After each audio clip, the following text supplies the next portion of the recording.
Hi everyone, welcome again to NCBI's monthly Advocacy Talks webinar, bringing you topics of interest for people who are blind or vision impaired across Ireland. My name is Liz Jeffrey, I'm NCBI's Advocacy Officer. Today's session will last for approximately 40 minutes. You will be able to put any questions you have into the dialogue box at any time, and we'll ask our guest speaker today to answer those for you at the end of the session. We are delighted today to have Pádraig Healy from Vision Sports Ireland join us to talk about keeping active and inclusive sport. Pádraig Healy has joined Vision Sports Ireland. He previously worked in the disability sports sector for almost 10 years and as a disability sports and inclusion officer with Cork and Kildare Sports Partnership. Pádraig is a VSI's National Sports Development Manager, and the team at VSI is aiming to increase physical activity and opportunities for people who are blind or vision impaired across Ireland. So we're looking forward to hearing today to the initiatives that Vision Sports Ireland is putting in place to increase participation and inclusion for people with a vision impairment within sports and leisure activities. Over to you, Pádraig. Thanks very much.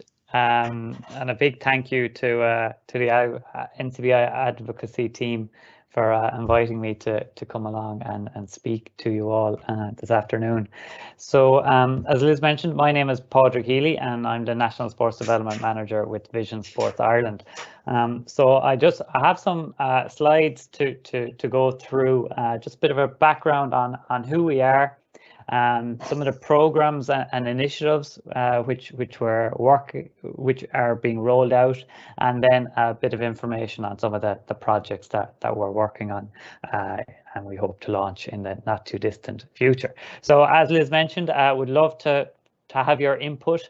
So please, any questions you may have, please pop them in the chat box, and the guys will send them my way, and we can have a little Q&A at the end. And again, we'll circulate the contact details for Vision Sports, because I'd love to learn more about the interests that you have, or the sports or activities that you participate or may have participated in the past, and hopefully we can get you all out and active again in the very near future.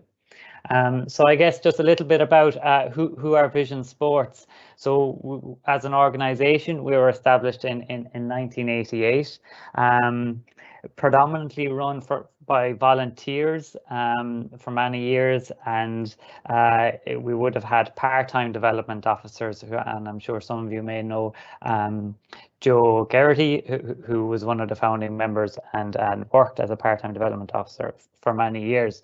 So in March 2020, we merged with NCBI, and I guess the base of this merger was really to grow Vision Sports and to try and increase our reach, and ultimately try and get more people who are blind or visually impaired engaging in more physical activity.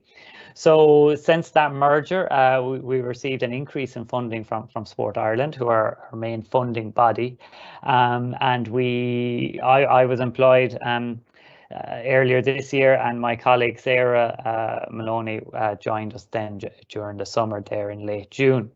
So I guess so some of the work of Vision Sport Ireland. So we're unique as a national governing body in that we promote a wide range of sports and activities. So I guess a lot of you will be familiar with the FAI, who are the national governing body for football, the IRFU, national governing body for rugby, Cycling Ireland look after cycling. So Vision Sports Ireland are similar. We're national governing body, but we're multi-sport. So we're unique. Ourselves and Irish Wheelchair Sport and Special Olympics will be the three multi-sport national governing bodies.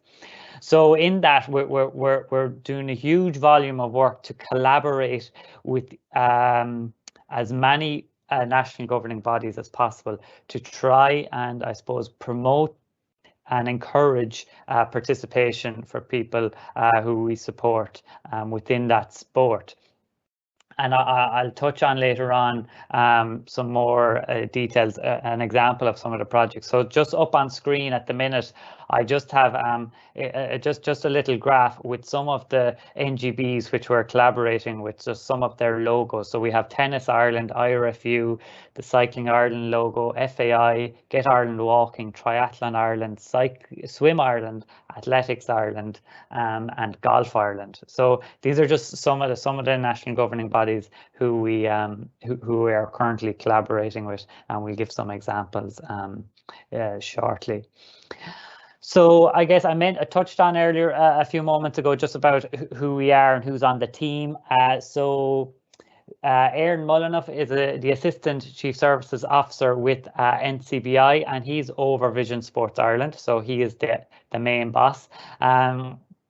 And then, of course, there's myself and Sarah, who are the two full-time staff. And Sarah is our communications and operations coordinator, and Christina Miller then. Christina, again, is part-time Vision Sports, part-time NCBI, and she looks after our research and our women in sport. So just on the screen at the minute, I just have a photo of each of us and just the titles which I just went through. So I guess I just have a few stats in relation to the vision impaired population. So again, Vision Sports Ireland aim to promote sport, physical activity for the 32 counties. So including North of Ireland, there's just over 62,000, and I'm sure, as many of you know, there's just over 54,500 across Ireland. So again, just on screen now, again, just some images. We have there's 3 photos. We have Zara McFadden up on the top left. So Zara is Ireland's first visual impaired rally navigator. And Zara joined Vision Sports. She joined us last February as part of her college course, and subsequently stayed on for summer work, and it was doing a fantastic job. And then we have an image of a tandem cyclist, Katie Georgian Levy, underneath, and then some golf activities underneath that. And again, just highlighting the links that we have with the national governing bodies, the community groups, and I suppose I mentioned earlier on about the merger with NCBI, and I guess the wanting to increase our reach and increase awareness of vision sports, and that's where the community resource workers and our colleagues in the advocacy office and communications, and I suppose that collaboration within NCBI and also the other sight loss agencies such as Fighting Blindness and Child Vision and so on and so forth. They're all huge partners to Vision Sports, because we want as many people to have the opportunity to be active and reach those national physical activity guidelines, which states that as adults we should be active for at least 30 minutes 5 times a week. So that's a brisk walk. It's where we're elevating the heart rate and we're working up a sweat for at least 30 minutes 5 times a week. So I guess we're aiming to support people in that regard. So on screen, I just have a photo of Annie. And Annie, it's just an example of how people might engage with Vision Sports Ireland, or how they might interact with our service or get involved in a community activity. So Annie would have she would have played sport prior to her sight loss, and then she engaged with Vision Sports Ireland, and from those supports she started attending her local gym and engaged in a VI tennis program, and all of this came about from attending a Mayfest event. So again, it's just there's a number of different avenues in which people interact with our service, and we're trying to, I suppose, streamline our offerings. So we touched on there, Annie, around the gym, the fitness space. So we're looking to create training for the fitness sector to provide resources for gyms to make their facilities more accessible first and foremost, and increase their awareness around vision impairment and how they can support members to attend their gym who have a vision impairment. So we're trying to, I suppose, have develop resources and training to build capacity in the community. So there's lots of projects ongoing in that regard. So up on screen now, I have a photo of Paul. And Paul would have contacted his local SIDO, so his local Sports Inclusion Disability Officer. There's 29 local sports partnerships across the country. Some are connected to their local authorities, other are independent. Each local sports partnership has a Sports Inclusion Disability Officer, and which Liz would have mentioned that I would have worked as a SIDO in Cork for 4 years and then in Kildare. So again, a really good contact to have at a local level, and I suppose we work closely with them. And if there's a cohort in a community, or if someone wants to establish a particular program, we'll always connect with the SIDO in that county, and we'll do our very best to try and get it up off the ground and make the opportunity available. And so next up on screen, I have a photo of Petrina, and Petrina would have engaged with Vision Sports, again, similar to an event like this that we would have presented to Fighting Blindness meeting group, and she subsequently ended up signing up for our online fitness classes, which initially began as a COVID-19 intervention, but due to their phenomenal success, it's something that we're going to continue to deliver into the future. And Petrina then would have gone on and attended our Zero Limits event recently held in Mondello Park, which was a driving experience, and I'll touch on that again in a few moments. She would have been a guest speaker on our Mayfest virtual celebration, 40th celebration, which was held in May this year online. So I guess there's a number of different ways in which people can interact with Vision Sports.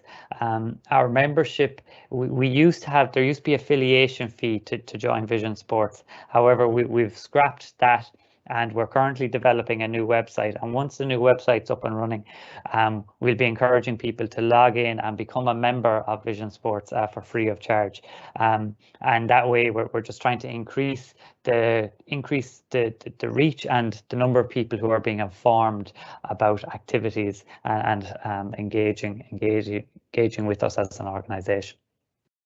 So on screen now, there's 3 photos from a recent golfing event which was held at Portlaoise Golf Club.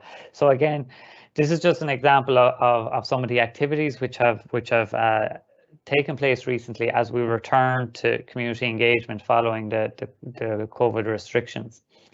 So to the left, there's a photo on the putting green of participants practicing their putting. And in the center, we have a photo of 3 participants, a representative from Golf Ireland and a volunteer holding a Vision Sports Ireland sign. And then on the right, we have the golf instructor speaking to a group on the day and giving them some teaching points. So this event was held as part of the European Week of Sport. It was a blind or visually impaired golf come and try day hosted by Portlaoise Golf Club.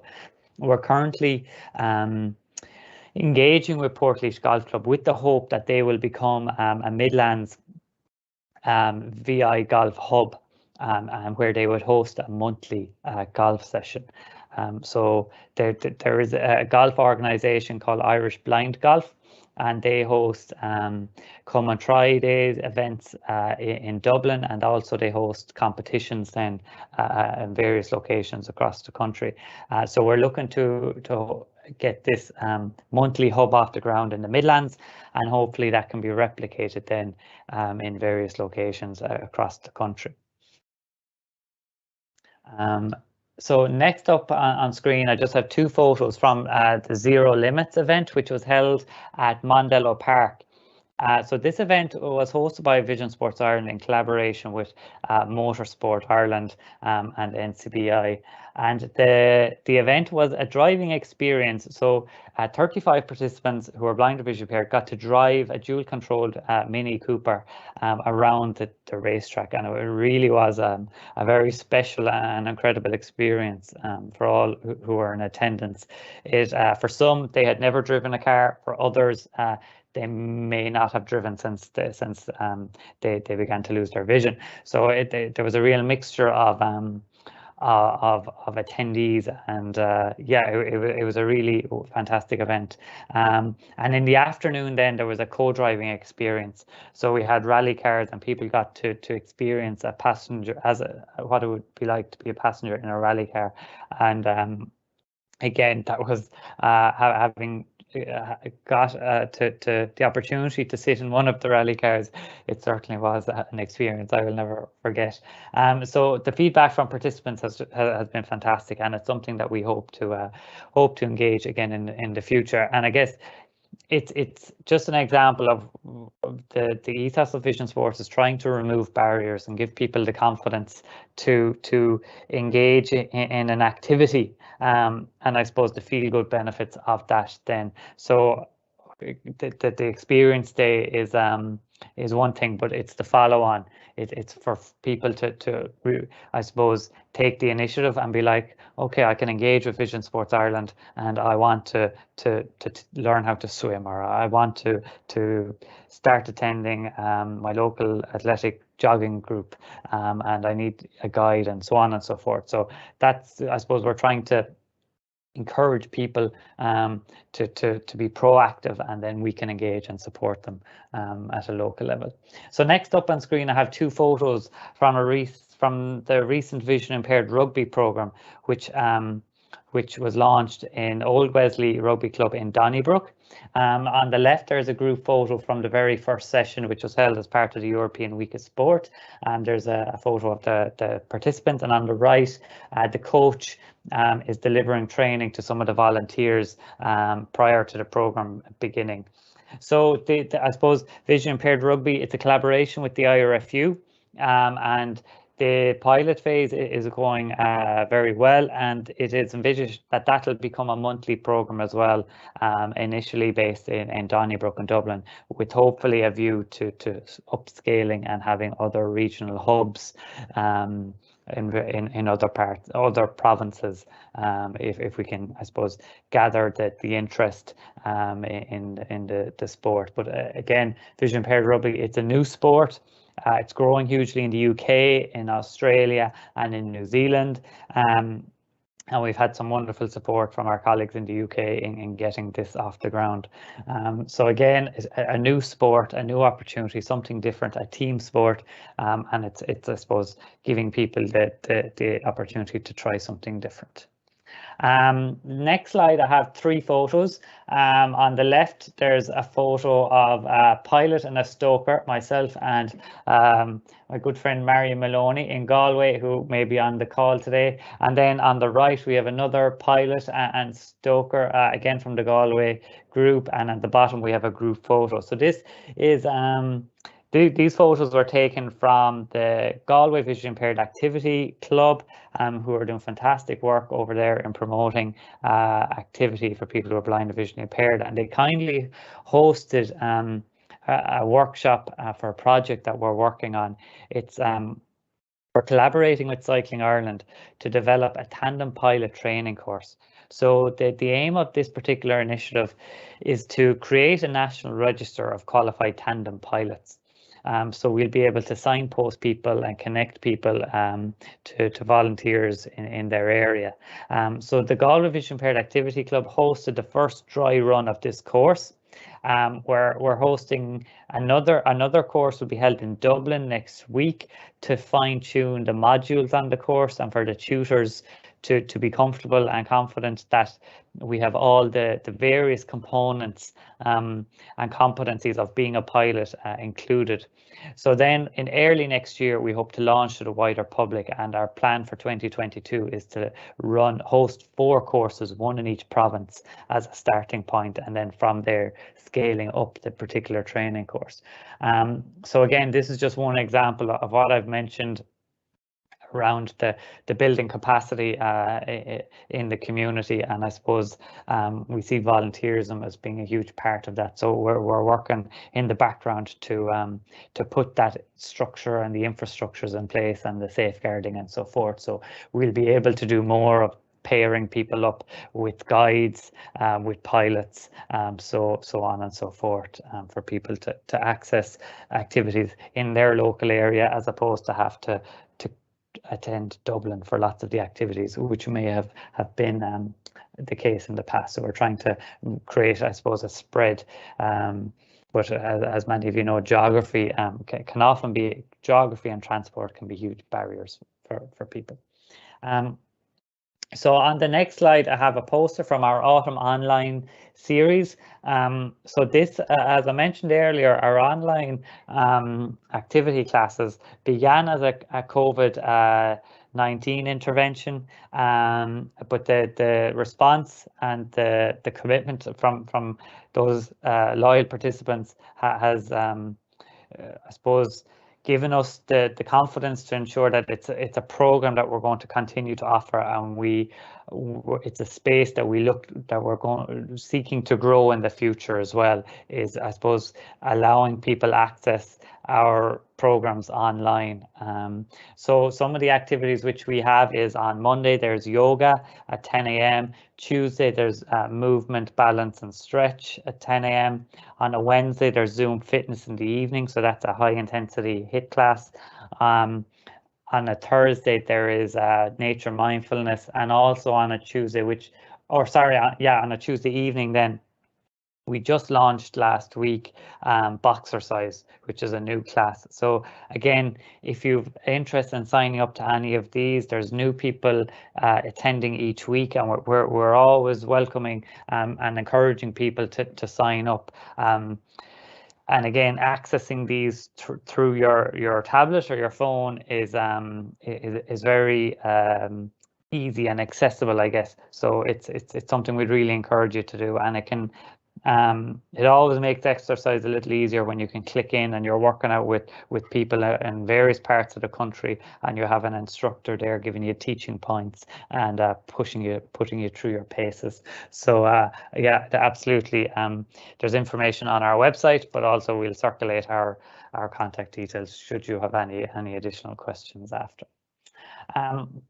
So just some of the other activities then. So Tennis Ireland, I guess we've a wonderful relationship with them, and they would have established the VI and blind tennis program, and there's programs available across the country. There's North and South Dublin. There's a program which is proving hugely successful in Cork, Meath, Galway, Sligo, Meath, and recently established one in Wexford, which is going really well, and that takes place on Fridays at lunchtime. And albeit initially the uptake was slow, but now last Friday there was 5 players, which is fantastic, and that program takes place in Rosslare. So again, tennis, a fantastic activity, and Tennis Ireland are doing incredible work there to roll that out, and we're looking to establish a program in Kildare in the not too distant future. And again, if it's something that you'd be interested in, please reach out, and we can certainly explore a local tennis club, and if there's the possibility of establishing a program in your local area. And another collaboration which we have is with the FAI and the blind football program. So currently we have 3 hubs, one in Cork, Galway and in Dublin, so Bohemians in Dublin. And again, very much encouraging people to spread the word on this, because each of the hubs are crying out for new players, and there's going to be a blitz and a come and try event in Portarlington in the 3rd week of November. So we're looking forward to that, and I suppose getting the message out there about the VI and blind football program. So just, I suppose, really quickly, we're unique, as I mentioned at the beginning. We're unique as a national governing body because we're multi-sport, and as a result, we haven't had a club network. So most all national governing bodies would have clubs across the country, and we haven't. There are 3 really fantastic clubs who were established with very little support, to give them credit, from Vision Sports, but we're looking at the model in which they have set out, and now we're looking to replicate that. So we have just up on screen now, I have the names of the 3 clubs. We have the Galway Visually Impaired Activity Club, we have the Loud Watch Club, and Watch stands for Walking and Tandem Cycling for Health, and then we have the Cork Visually Impaired Walking Club. So these 3 clubs are doing fantastic work at a local level to promote and recruit members and engage in activities, and Vision Sports want to support that. So each of those 3 clubs would have received financial support this year from Vision Sports, as well as other supports as well. So we're looking to, I suppose, we have an aim to establish a multi-sport club in as many counties as possible over the next 5 years. And we're going to start that with walking groups. It's going to establish with a walking program in each county. So we have a walking program recommencing in Dublin in mid-November, and we're collaborating with Wexford County Council and Wexford Local Sports Partnership to hopefully establish a walking group in Wexford. And again, with all of these, we're really, I suppose, encouraging volunteers and people with vision impairment to come forward and act as local leaders or community ambassadors, because I suppose from a Vision Sports perspective, we have 2 full-time staff, and as you can, we're working on various sports, various activities, training, education, and I'll touch on the research. We have many different projects ongoing, and we're I suppose reliant, and particularly these 3 clubs that are established, we're realizing the benefits of what they're delivering at a local level, and we want to have more of that. So we'll be looking for coordinators and I suppose people to take a lead at a local level to help recruit participants and send out, I suppose, just liaise with Vision Sports and the local sports partnership to coordinate activities. So that's the club network, and then just before I finish up, just I suppose just one of the additional projects which we're working on as well is a piece of research we've began a PhD study with in collaboration with the DCU and the Insight Centre, and this research study is going to establish the physical activity levels across the life cycle of people who are blind or visually impaired, and again we'll be using this research, the findings from this research, to compare it with the general population, and then hopefully I suppose it'll allow us to have data to apply for additional funding, and to I suppose really advocate along with the guys in the advocacy department for greater supports to be put in place, particularly at community level.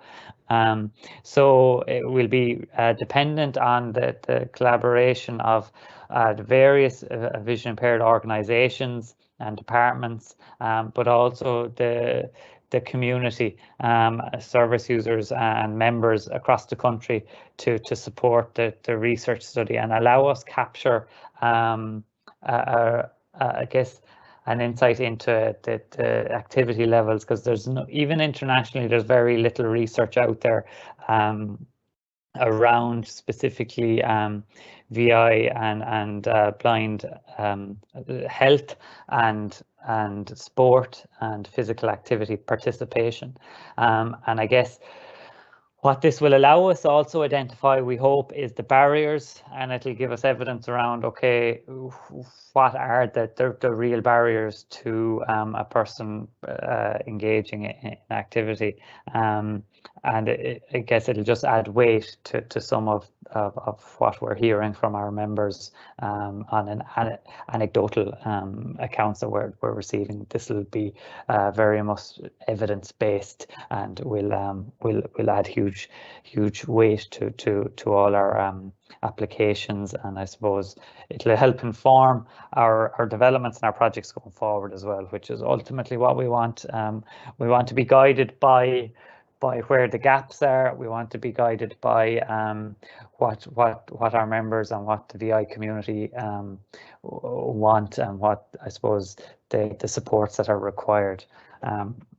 So again, you'll be hearing more about this research in the coming months, but again, your input would be hugely valuable, and you're very much welcomed. So and again, if you have any questions on this, or you'd like to input in any way, please reach out to us and we'd be delighted to hear from you. So then, just finally, plans to grow. I just have some logos up on screen here. I have the Cycling Ireland, Swim Ireland, Golf Ireland, Athletics Ireland and Park Run. And again, just I suppose to reiterate what I mentioned earlier, our aim is to build an infrastructure. So we're collaborating with Park Run and Athletics Ireland around guide running. So how can someone access a guide runner in their local area, so they can go jogging maybe once a week or once a fortnight or twice a week, and have that service available, because at the minute it's all quite ad hoc and a little bit disjointed, and we want to streamline that process and be able to promote it then across our website and across NCBI channels, and so on and so forth. So similar to the guide running, that whole volunteerism piece is crucially important. I've mentioned the Cycling Ireland collaboration, and again the swimming piece. So we have one swimming program which was recommenced in Dublin, but again it's an area that we're working with Swim Ireland to increase those opportunities at a local level. And it doesn't necessarily mean that we'll have a swimming program in every town and village and city across the country, because that's I suppose it's unrealistic for the resources in which Vision Sports have. However, one little piece of work that's been done, which is proving hugely beneficial and impactful, is that Swim Ireland have a CPD training course for swim teachers, and the course is available on their e-learning platform, and it's engaging teaching a swimmer who's blind or visually impaired, and it gives them all the details in relation to the various considerations and adaptations required. So from that, we've had some people engage more in their community swim groups, but we are looking, similar to the golf hubs, we're looking to potentially establish swimming and aquatic hubs in provincial locations across the country.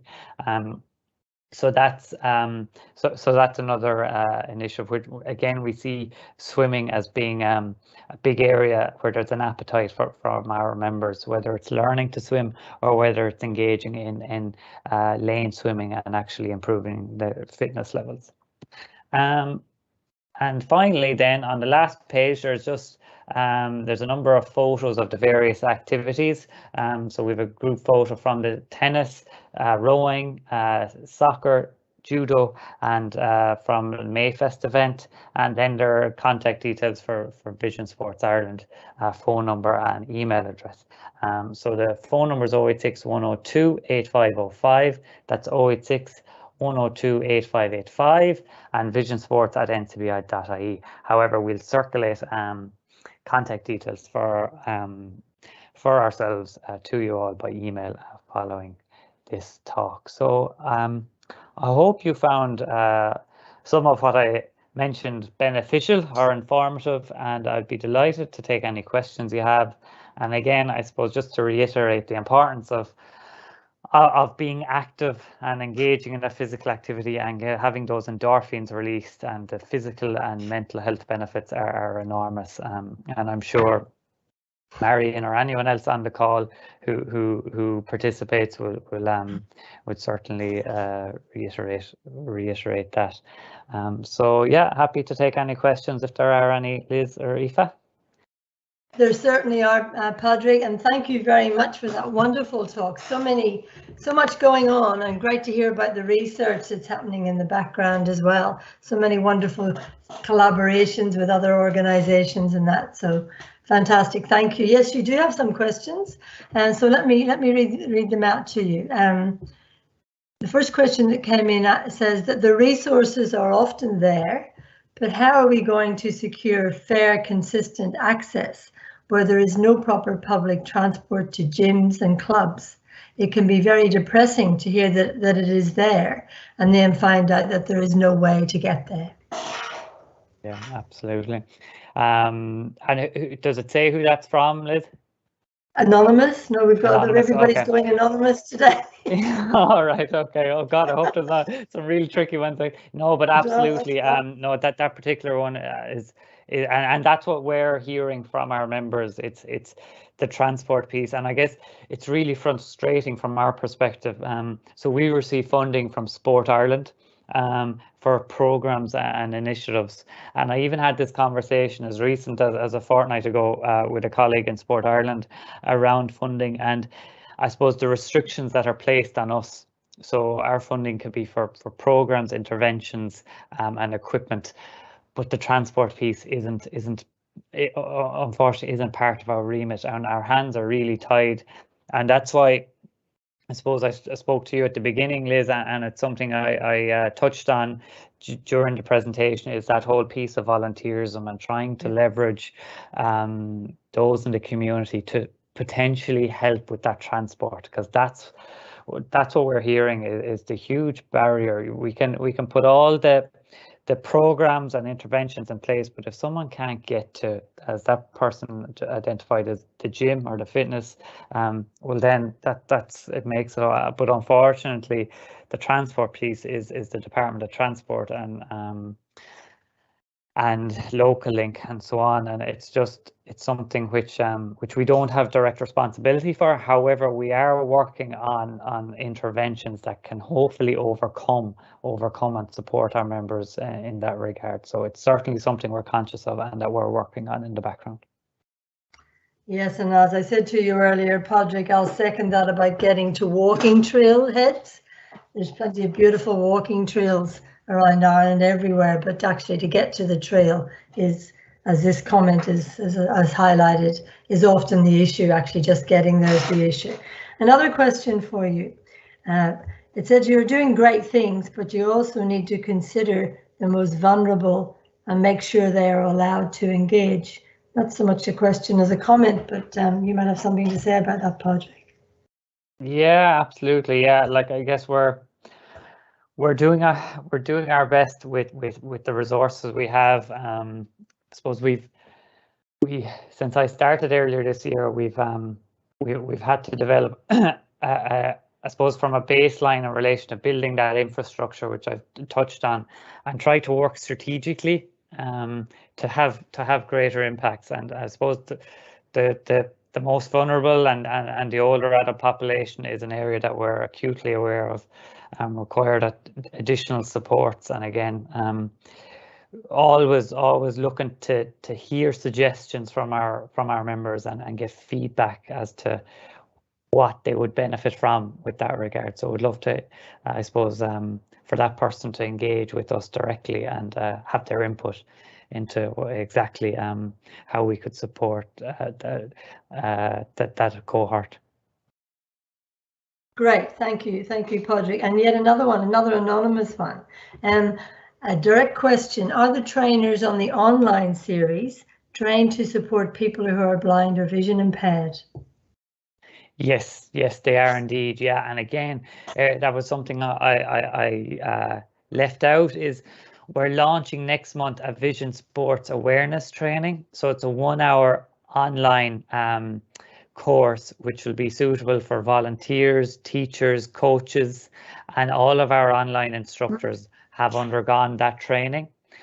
One instructor in particular, they're all qualified fitness professionals, but one instructor actually has a vision impairment himself, and has huge experience in delivering physical activity classes. So yeah, each of the instructors have received training, and I guess it's something that we're always giving feedback on. If it's something that they need to improve their description of exercises and activities, that's something that we will absolutely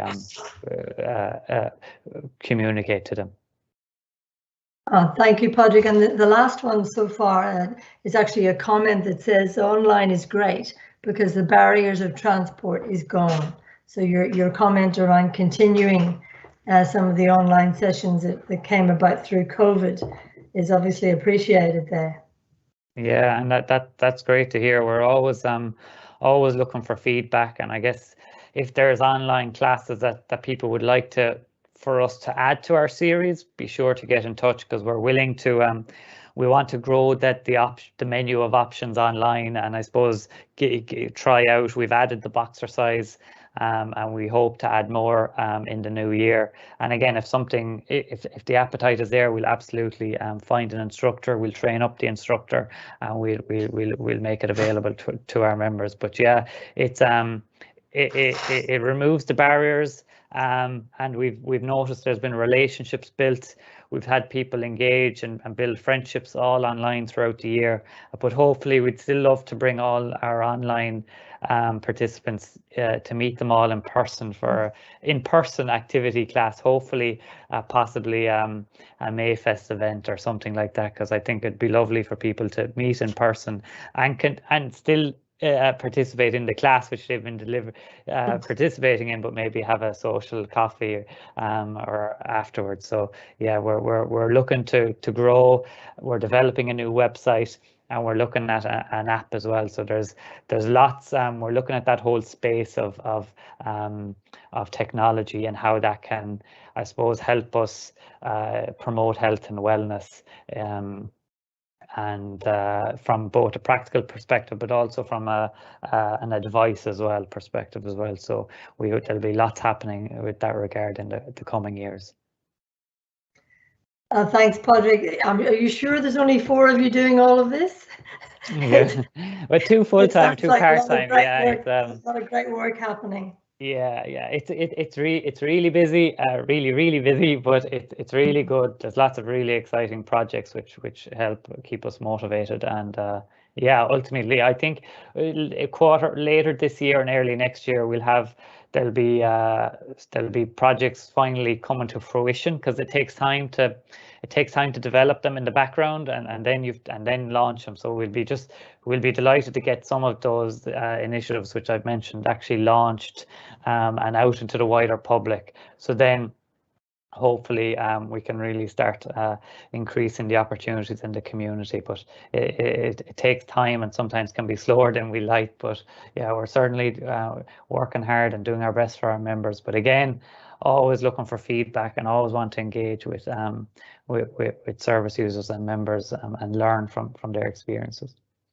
Wonderful. And I've put your details in there into the box, so the phone number and your email, so that anybody on the call today will have that. But as you mentioned earlier, we'll also send that out when we're sending out the link to the recording, so everybody that couldn't make it today or can watch it again, can listen again if they want to.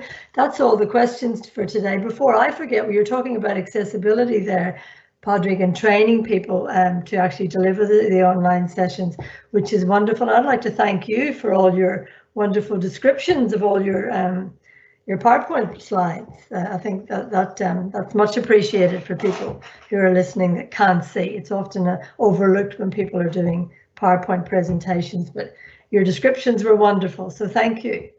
You're very welcome. Is there anything you'd like to say just to finish up today before we let you go? No, just thanks very much for the opportunity. We're always trying to get the word out about Vision Sports Ireland. it can often be a little upsetting when we realise the number of people who have never heard of us or heard of the services we provide. So we're trying to increase awareness of what we do, and hopefully that'll all improve when we have more offerings across the country. So yeah, just a big thank you for the opportunity, and looking forward to engaging with those who are on the call in the future to help everyone get out and get active. And thank you again, Pádraig, for a wonderful presentation. And we'll look for the advocacy department will look forward to supporting you in any way of getting this message out about inclusive sport and leisure activities and the benefits of us all getting out there, getting out and about in this beautiful country that we live in. So we will post that online and send out the details through the advocacy network for the link for people to watch it again. Thank you.